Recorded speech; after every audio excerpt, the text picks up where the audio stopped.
साथियों, आज भारत बंद है। भारत बंद क्यों है, क्या कारण है, आज विस्तार से जानेंगे।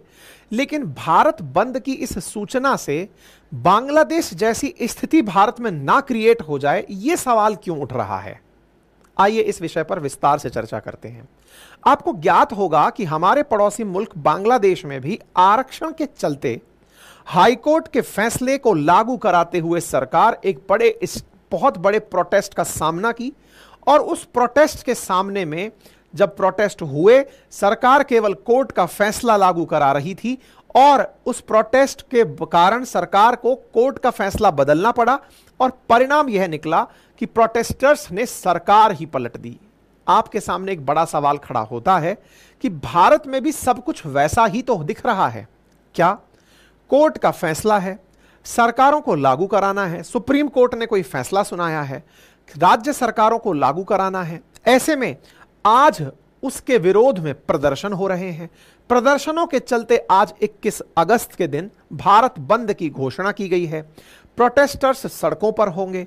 प्रोटेस्टर्स की बात नहीं मानी गई तो सरकार के साथ कहीं वही तो बर्ताव नहीं किया जाएगा जो कि बांग्लादेश में हुआ। यही सवाल आज का बड़ा सवाल है। ठीक है, चलिए आज के सेशन को बांग्लादेश की वस्तुस्थिति को समझते हुए आगे बढ़ेंगे। बांग्लादेश के अंदर सुप्रीम कोर्ट का एक ऐसा फैसला आया था जिसको अगर हम टाइम क्रोनोलॉजी में देखें तो हुआ यह था, मतलब हालांकि आप में से बहुत सारे लोग चूंकि बांग्लादेश का लंबे समय से अपडेट ले रहे हैं, लेकिन वो इनिशियल पॉइंट जान लीजिए जब बांग्लादेश के रिजर्वेशन को हाईकोर्ट ने कंटिन्यू रख दिया था और बांग्लादेश की सरकार उसे लागू कराने का प्रयास कर रही थी। प्रोटेस्ट करने वालों ने उस रिजर्वेशन को खत्म करने की मांग की थी और उसको खत्म करने की मांग के चलते बांग्लादेश में छात्र प्रोटेस्ट बहुत बड़े होते चले गए। परिणाम जो था वो आपके सामने है। हालात ये हुए कि आज बांग्लादेश में वहां की प्रधानमंत्री भारत में शरण ले रही हैं। छात्रों के प्रदर्शन इस हद के हुए कि वो अपने राष्ट्र के उस राष्ट्रपिता को भी, जिसने इनको एक देश की पहचान दिलाई थी, उसकी तस्वीरों को भी तोड़ते हुए दिखाई दे रहे हैं। बांग्लादेश के प्रधानमंत्री का भागकर आना कैसे सुनिश्चित हुआ, उसकी एक छोटी सी टाइम क्रोनोलॉजी है, उसे आप देख लें।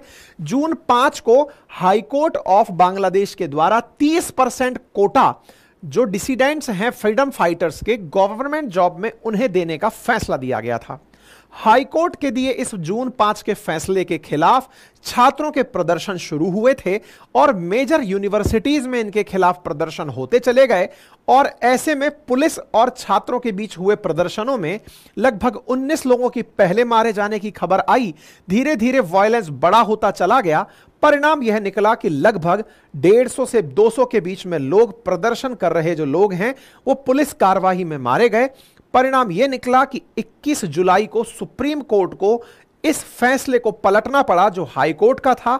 हाई कोर्ट का रिजर्वेशन के लिए जो फैसला था उसे पलटना पड़ा और पलट करके 5% रिजर्वेशन पर आना पड़ा। ऐसे में कोर्ट के फैसले को लागू कराती सरकार आज खुद वहां से अपदस्थ हो गई है, खुद वहां से हट गई है।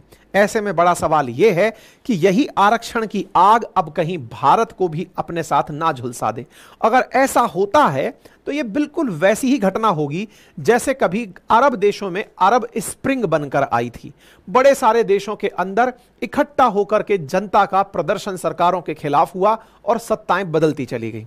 इसलिए एक बड़ा सवाल यह बनता है कि क्या भारत में भी कुछ वैसी ही तैयारी हो रही है या फिर परिपक्व लोकतंत्र और सुप्रीम कोर्ट के फैसले को भारत आज अपने इन प्रदर्शनों के साथ रखते हुए किसी अच्छे फैसले की तरफ पहुंचेगा। डिटेल में सारी बातों को समझते हैं। साथियों, चर्चा होती है 1 अगस्त से शुरू, जब सुप्रीम कोर्ट के 7 जजेस की बेंच ने 6-1 से एक फैसला दिया और फैसला था कि SC/ST कैटेगरी के अंदर, शेड्यूल कास्ट शेड्यूल ट्राइब के अंदर सब क्लासिफिकेशन किया जा सके।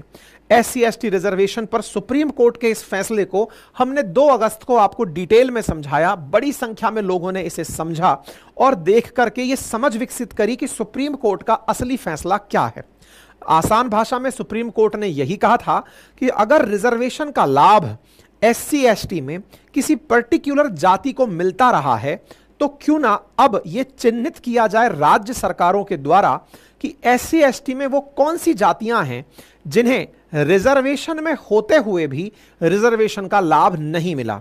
यह जिम्मेदारी सुप्रीम कोर्ट ने राज्य सरकारों को देते हुए कहा कि आप अपने राज्यों में सर्वे कराएं और जिन लोगों को रिजर्वेशन का लाभ नहीं मिला है इन कैटेगरीज में, उन्हें भी लाभ पहुंचाने के लिए प्रक्रिया सुनिश्चित करें। और प्रक्रिया में सुप्रीम कोर्ट ने सब कैटेगराइजेशन को चुना, अर्थात अगर 15% रिजर्वेशन भारत में एससी के पास है तो एससी के 15% रिजर्वेशन को उनकी जातियों में इस प्रकार से बांट दिया जाए कि जिनके पास अब तक रिजर्वेशन का लाभ नहीं पहुंचा है उन्हें भी अतिरिक्त लाभ पहुंचाया जा सके। यानी 15 को फर्दर डिवाइड कर दो, बिल्कुल वैसे ही जैसे आप अपने घर के अंदर सामान खरीद के लाए, कोई मिठाई खरीद के लाए, अब घर के अंदर कोई बच्चा 1 साल का है और कोई बुजुर्ग है, कोई वृद्ध है, कोई वयस्क है।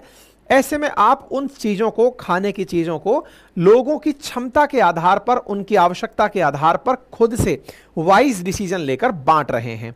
हालांकि यह मिठाई बांटने के समान आसान काम नहीं था, इसलिए सुप्रीम कोर्ट ने कहा कि यह जिम्मेदारी राज्य सरकारों की होगी कि वे खुद डिसाइड करेंगी कि अब इस आरक्षण को वो किस जाति को किस तरह से दें। लेकिन ध्यान रहे, राज्य सरकारें इस फैसले को जब भी करेंगी वो न्यायिक समीक्षा के दायरे में रहेंगी, अर्थात जब सुप्रीम कोर्ट चाहेगा वो इसकी न्यायिक समीक्षा करके ये जांच लेगा कि कहीं ये फैसला राजनीति से तो प्रेरित नहीं है। अर्थात विधायिका को सुप्रीम कोर्ट ने अपनी तरफ से काम सौंप करके एक नई राह खोली उन लोगों के लिए जो आरक्षण के लाभ से अब तक वंचित थे।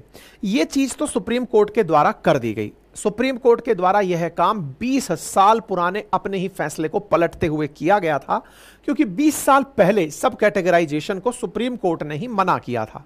सुप्रीम कोर्ट ने बकायदा अपने फैसले में साफ साफ यह स्पष्ट किया कि आप ऐसा मत करना कि इस रिजर्वेशन को आप किसी पर्टिकुलर एक जाति को ही 100% दे दें कि साहब बाकी तो डेवलप हो गए, अब ये बच गए, इनको दे देते हैं। बोले ऐसा नहीं। साथ ही साथ सुप्रीम कोर्ट ने एक जानकारी और यहां दी थी, और वो ये थी कि एससी एसटी में बहुत से ऐसे लोग भी हैं जो आरक्षण का लाभ लंबे समय से ले रहे हैं, तो क्यों ना उनमें क्रीमी लेयर की पहचान की जाए और यह डिसाइड किया जाए कि जैसे ओबीसी में क्रीमी लेयर होती है इंदिरा साहनी मामले से, वैसे ही एससी एसटी में भी क्रीमी लेयर लाई जाए। हालांकि बाद में भारत सरकार ने क्रीमी लेयर के सुप्रीम कोर्ट के इस फैसले को पलटते हुए अपनी तरफ से आदेश कहा, अपनी तरफ से स्पष्ट करते हुए कहा कि हम क्रीमी लेयर वाले फैसले को लागू करने के पक्ष में नहीं हैं। तो आज क्या स्थिति है, क्या हो रहा है, तो समझने का प्रयास ऐसे करिए कि भारत में अगर कहीं 100% लोग आवेदन कर सकते हैं तो उनमें से 7.5% परसेंटेज जो जगह है वो एसटी के लिए, 15% एससी के लिए, 27% ओबीसी के लिए, 10% ईडब्ल्यूएस के लिए रिजर्व है। भारत में अभी 59.5% रिजर्वेशन चल रहा है।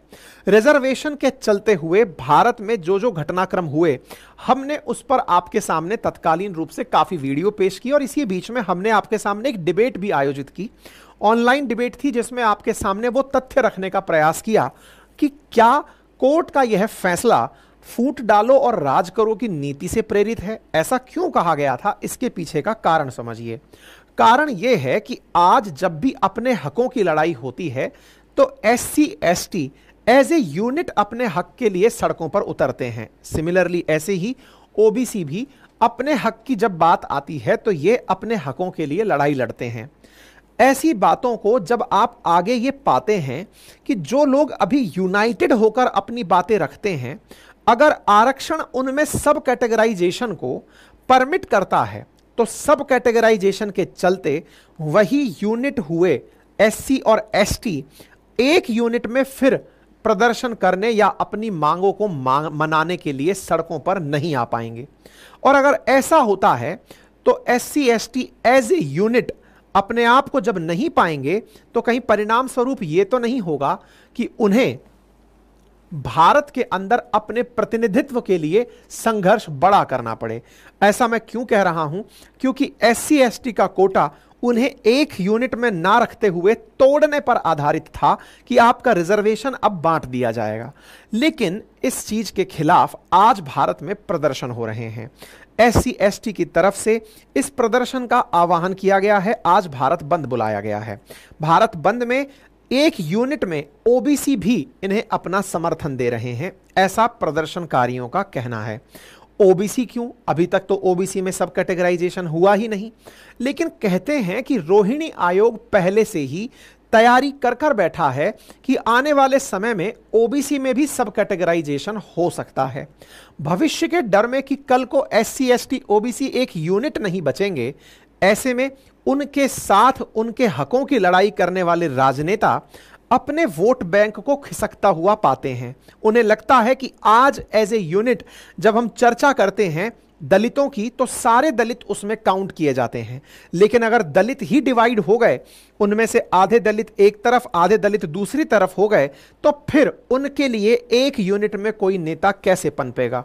ऐसे चलते हुए आज बहुत से ऐसे राजनेता जो कि उस तरह से राजनीति चाहते थे या राजनीति जिनकी चल रही थी दलितों के लिए, वंचितों के लिए, कि हम उनके लिए संघर्ष करके राजनीति में आए हैं, आज वही सबसे ज्यादा प्रदर्शन के अंदर चेहरा बने हुए हैं।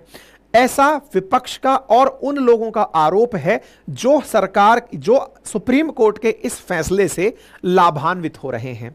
सुप्रीम कोर्ट के फैसले से लाभान्वित होते हुए लोग इन प्रदर्शनों के खिलाफ हैं। साथियों, जब सुप्रीम कोर्ट का यह फैसला आया तो बड़ी संख्या में विरोध होना शुरू हुआ। सुप्रीम कोर्ट के फैसलों के खिलाफ बहुत से लोग सड़कों पर उतरे।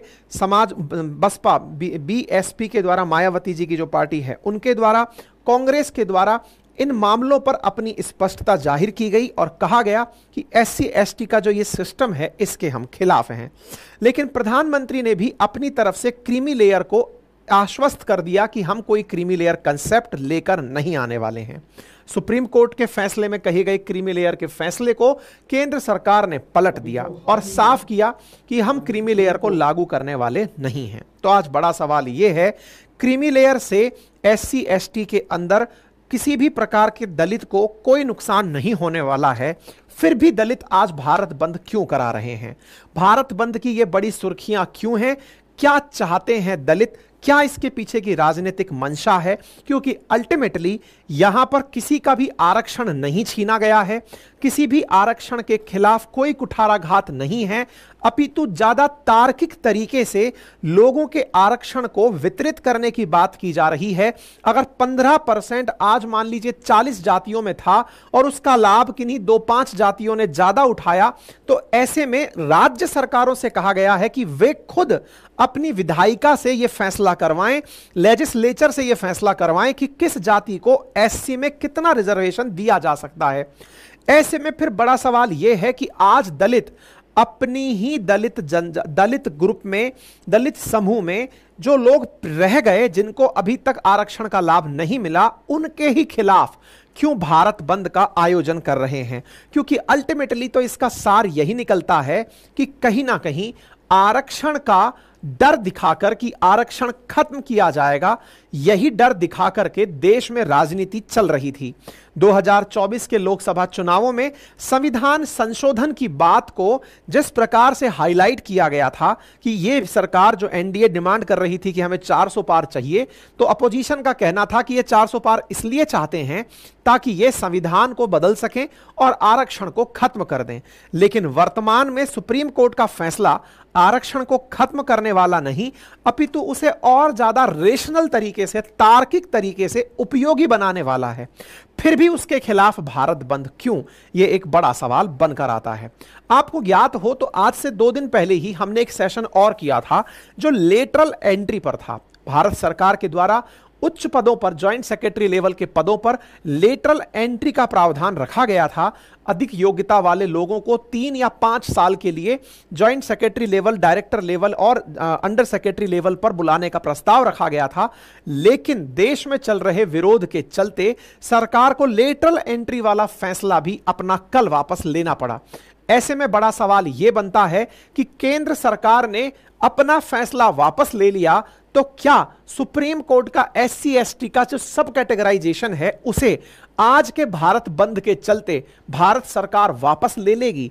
क्योंकि इससे कहीं ना कहीं भारत सरकार की आरक्षण के पक्ष में और विपक्ष में जो भी मंशा है उसे विपक्ष कितना अच्छे से समझा पाता है, यह बहुत बड़ी राजनीति का कारण बना है।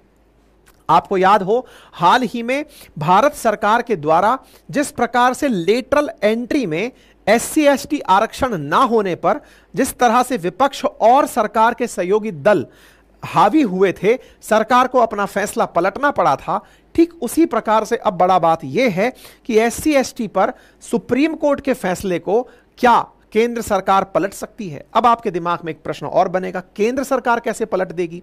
आपको याद दिलाते हैं वर्ष 2018 का, अप्रैल 2018 का वो प्रदर्शन, जब सुप्रीम कोर्ट ने एट्रोसिटी के मामले में कहा था, एससी एसटी एक्ट 1989 के मामले में कहा था कि अगर कोई भी अनुसूचित जाति अनुसूचित जनजाति अत्याचार निवारक अधिनियम के तहत मामला दर्ज हो तो उसकी तत्काल गिरफ्तारी ना हो।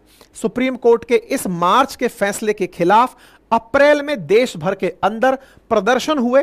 2 अप्रैल को भारत बंद हुआ और इस बंद के प्रभाव से आकर भारत सरकार को सुप्रीम कोर्ट के इस फैसले को एक संशोधन प्रस्ताव के माध्यम से बदला गया और फैसले में यह कहा गया कि नहीं, जैसी स्थितियां पहले बनी हुई थी वैसी ही रहेंगी। सुप्रीम कोर्ट का कहना था कि एससी एसटी एक्ट 1989 के तहत जब भी मामला दर्ज होता है तो व्यक्ति को तत्काल प्रभाव से गिरफ्तारी से राहत मिले। और इस मामले में बहुत बार सुप्रीम कोर्ट के सामने ऐसे मामले पहुंचे थे जब किसी व्यक्ति के द्वारा द्वेषवश या फिर झूठा मामला दर्ज कराकर किसी को गिरफ्तार करवाया गया हो। इसी बात को ध्यान में रखते हुए कोर्ट की तरफ से इस फैसले में एक स्टेप की रोक लगाई गई थी कि तत्काल गिरफ्तारी ना हो, लेकिन इसके खिलाफ हुए प्रदर्शन भारत बंद के रूप में, उनके चलते कोर्ट के फैसले को पलटते हुए भारत सरकार ने संशोधन प्रस्ताव लाया था। ऐसे में क्या अब सुप्रीम कोर्ट का जो 1 अगस्त का फैसला है वो भी इसी प्रकार के बंद के चलते हुए भारत सरकार पलट देगी? यही बहुत बड़ा सवाल है। और इस बहुत बड़े सवाल के पीछे जो बड़ा सवाल छिपा है वो ये कि जिस प्रकार के प्रदर्शन श्रीलंका में हुए, बांग्लादेश में हुए, पाकिस्तान में हुए, वैसे ही प्रदर्शन कहीं भारत में तूल ना पकड़ लें, क्योंकि भारत में आज इसी आरक्षण के चलते भारत बंद बुलाया गया है। भारत बंद के अंदर इस प्रकार के कुछ फोल्डिंग्स, पोस्टर्स जो हैं वो वायरल किए जा रहे हैं।